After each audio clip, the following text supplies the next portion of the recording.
If you've ever thought, I can't downsize because I'll lose my pension, you're not alone. 9 out of 10 retirees I talk to say almost exactly that, usually in the same worried tone. That's the number that actually matters, though. Sell your home and free up $100,000 in cash, and your age pension can drop by around $300 a fortnight. On its own, that sounds like a straight loss. But that same $100,000 sitting in super and earning a modest return can bring in close to $5,000 a year by itself. Weigh the two against each other, and the real gap is often a bit over $50 a week, not the total wipeout most people picture. $50 a week is real money.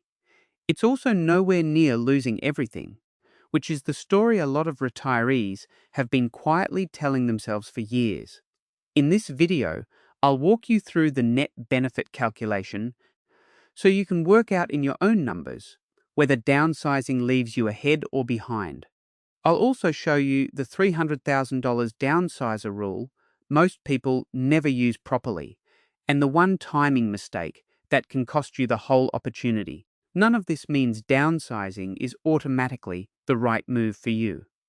It means most people are deciding based on a guess about the pension, when the actual gap is usually smaller and clearer than they expect once you sit down and work through it.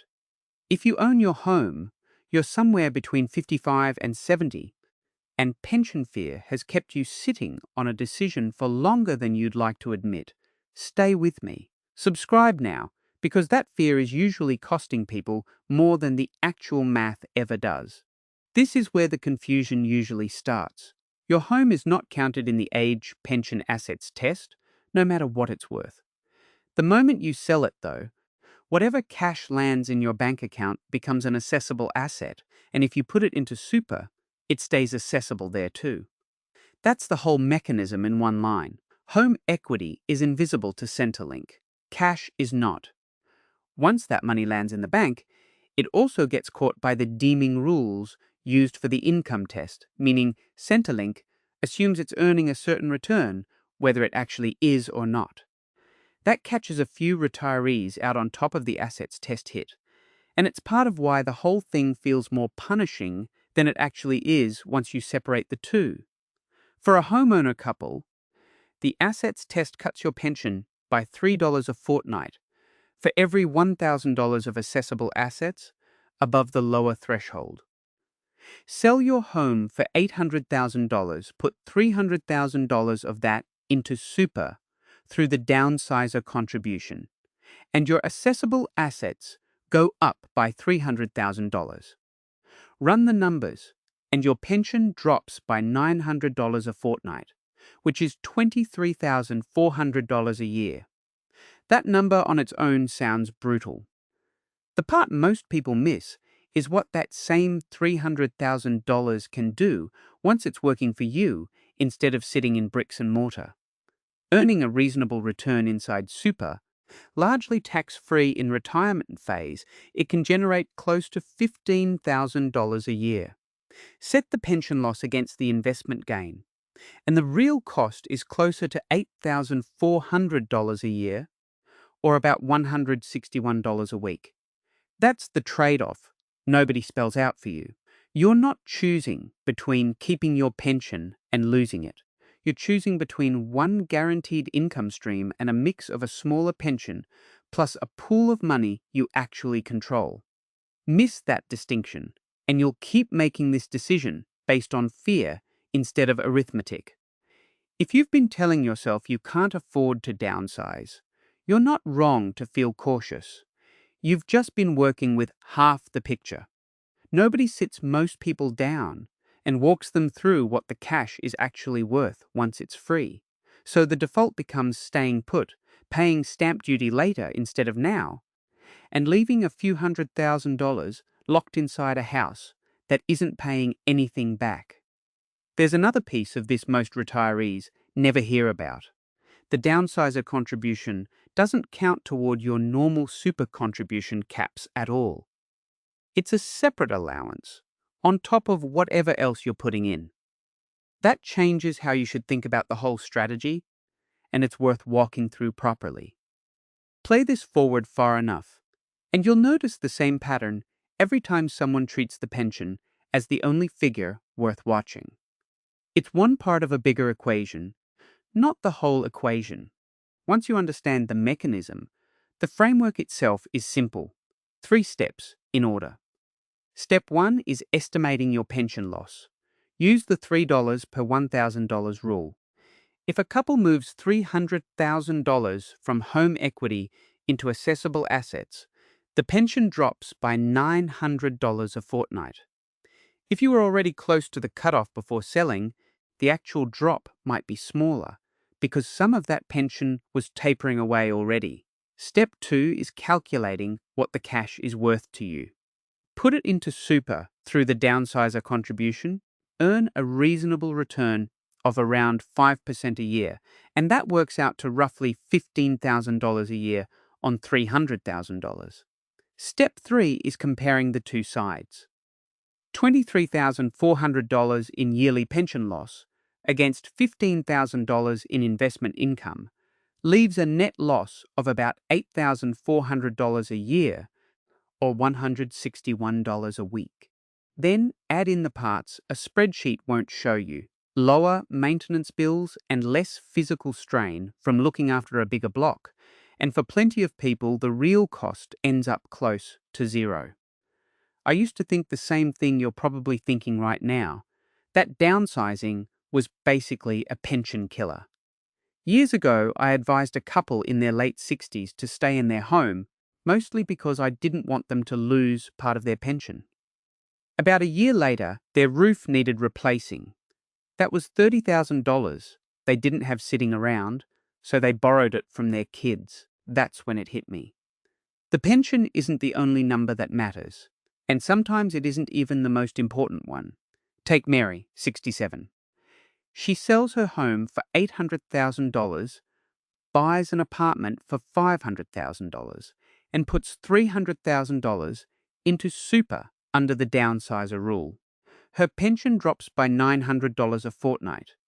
Her super now earns roughly $15,000 a year it wasn't earning before. She's also living somewhere smaller, with lower bills and less upkeep. Add it up, and her total income, pension plus investment earnings, often ends up higher than it was before she sold. Not everyone comes out ahead, though. If your super balance is already large, part of that new money may end up sitting in a taxed account instead of a tax-free one because of the transfer balance cap. And if you're right on the edge of losing the full pension already, the trade-off can flip the other way. That's exactly what we need to stress test next. Picture 2 couples, same age, same size home, hit by the same bad year. Markets drop, and on top of that, one of them needs an $18,000 hip replacement with a Medicare gap payment attached. The first couple stayed in the family home. Their equity is locked up in bricks and mortar, so when the bill lands, there's no spare cash sitting anywhere. Their choices are limited. Draw down savings they don't really have, ask family for help, or take on a reverse mortgage with fees that eat into the little equity they were trying to protect. The second couple downsized a few years earlier and moved $300,000 into super through the downsizer contribution. Even after a rough year in the market knocks 15% off that balance, they're still sitting on around $255,000 they can actually get to. The bill gets paid without a phone call to anyone. It doesn't look dramatic when it actually happens. It's a phone call to book the specialist and not putting it off for another fortnight because the money genuinely isn't there. That's the whole difference liquidity makes. And it usually happens quietly, with nobody announcing it. This isn't about one couple being smarter than the other. It's about which one built in a cash buffer before they needed it. According to the ASFA retirement standard, a comfortable retirement for a couple who own their home runs to around $75,000 a year, modest closer to $51,000. Liquidity is usually the difference between landing in one bracket or the other when something goes wrong, not the size of the pension check. So the real question isn't, will I lose my pension? It's what happens the day something breaks that I didn't plan for. And that question runs straight into the biggest psychological barrier of all, the fear of losing a safety net that feels permanent, even when it isn't doing what you think it's doing. There's a reason this decision feels so much bigger than the numbers suggest, and it has a name: loss aversion. Losing $100 hurts roughly twice as much as gaining $100 feels good. So a possible pension cut, something known and steady, feels far scarier than an equivalent gain sitting inside your super. It's not just money either. The family home usually isn't just an asset. It's decades of memory, identity, the place the kids grew up. Losing part of a pension over, that can feel like a kind of betrayal, even when the arithmetic says otherwise. If that's how you feel, there's nothing wrong with you. You spent years building that equity, and the idea that the government might quietly take a slice of your pension in exchange for touching it can feel deeply unfair. You're not being irrational. You're being human, reacting to a threat that feels personal, because it is personal. One reframe helps more than anything else here. Instead of asking how much pension will I lose, ask what you'll gain in freedom, lower stress, and fewer stairs to climb at 75. Think of every $100,000 that moves into super as buying you roughly $5,000 a year in optionality, a holiday, a newer car, help for one of the kids when they actually need it, without waiting on anyone's permission. That's not a way of talking yourself into something. It's just a fuller way of looking at the same decision, one that counts what the money does for you, not only what it costs you on paper. I've been there myself in a way. When my parents were in their mid-60s, I watched them go back and forth for months over whether to sell their 4-bedroom house. They stayed. A few years later, my dad fell off a ladder cleaning the gutters. The hospital visit that followed cost more than any stamp duty bill ever would have. Even if you decide staying put is right for you, there are ways to unlock some of that equity without selling the whole place, and one or two of them might suit you better than downsizing outright. Let's get into those next. Step 1 is running your own net benefit numbers. Take a couple with $600,000 in super and a $1,200,000 home. Downsizing into a $700,000 apartment. That frees up $500,000. Under the assets test, that pushes their pension down by about $1,500 a fortnight, or $39,000 a year. Invest that $500,000 at a reasonable 5% return, and it brings in about $25,000 a year.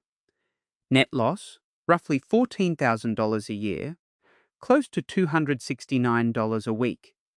That's real, but it's a long way from losing the pension altogether. And it comes with a lump sum sitting in your name instead of tied up in a house. That's the exercise worth doing with your own numbers before you decide anything, not after. Step 2 is using the downsizer contribution the right way. You need to be 55 or older. The home needs to have been owned for at least 10 years. And the contribution has to be made within 90 days of settlement. That 90-day window is where people get caught out. I've seen people miss it by a matter of days and lose the entire opportunity for good, simply because nobody told them the clock starts at settlement, not whenever suits them. Step 3 is considering the middle ground if selling outright doesn't sit right with you. One option is building a granny flat on the property, often somewhere between $80,000 and $120,000, so you can live in the smaller space and rent out the main house. That usually means council approval and several months of lead time, so it isn't something you can arrange overnight if the need is urgent. Another is taking in a boarder.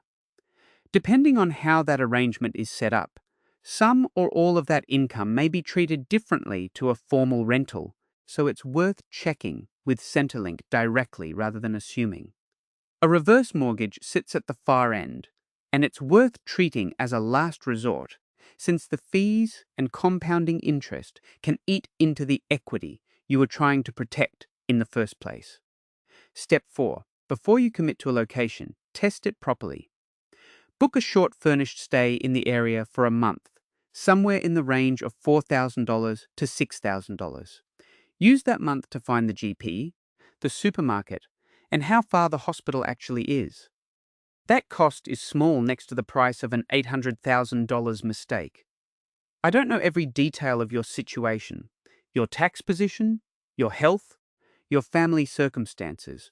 All of it matters, and none of it fits neatly into a video. That's why I always say the same thing. Get independent financial advice before a decision this size.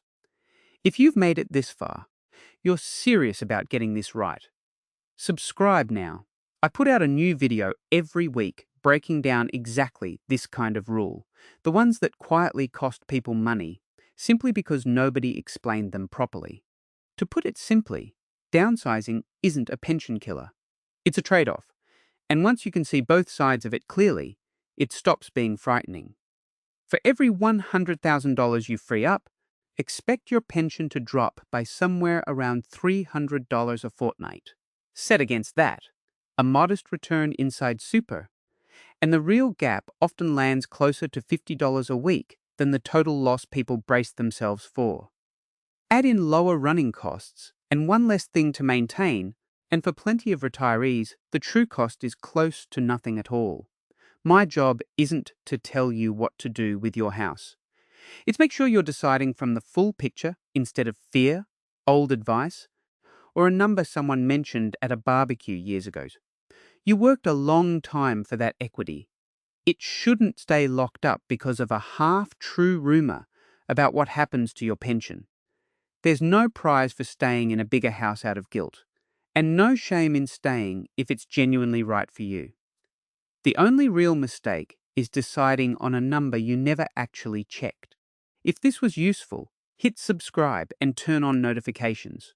Next week, I'm breaking down the single biggest mistake retirees make with their super, and it's one that quietly costs people thousands.